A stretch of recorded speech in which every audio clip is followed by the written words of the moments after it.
السلام علیکم ورحمۃ اللہ وبرکاتہ۔ ناظرین محترم، آپ دیکھ رہے ہیں یوٹیوب چینل لبیک یا رسول اللہ۔ بہت ہی بڑی بریکنگ نیوز۔ ناظرین محترم، علامہ سعد حسین ندوی صاحب کی رہائی کے حوالے سے بہت ہی اہم اپڈیٹ لے کر آپ کے ساتھ حاضر ہوں۔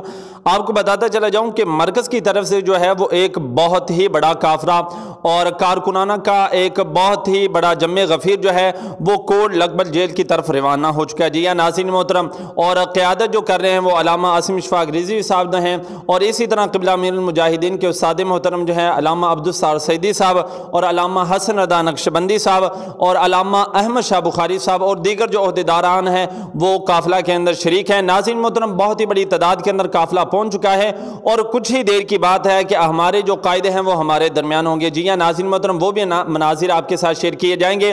آپ ہمارے چینل کے ساتھ جڑے رہیے، اور انشاءاللہ اب جو ہے شاندار استقبال جو ہے وہ کارکنان نے کرنا ہے۔ حکومت کے ایوانوں کے اندر جو ہے وہ ایک بار پھر ہلچل مچ گئی ہے۔ جی ہاں، جو عمران خان کہتا تھا کہ گھبرانا نہیں، وہ آج ہمارے 27 سالہ نوجوان سے جو ہے وہ گھبرا چکا ہے، اور اب وہ پریشان ہے کہ ہمارا کیا ہوگا۔ لیکن انشاءاللہ حق کی فتح ہوئی، اور اللہ تعالیٰ نے ہمیں نمایاں کامیابیوں سے نوازا ہے۔ ابھی آپ کے سامنے کچھ ہی دیر بعد جو ہے وہ مناظر رکھے جائیں گے۔ ملتے ہیں کہ نئی ویڈیو کے ساتھ، تب تک کے لیے اللہ حافظ۔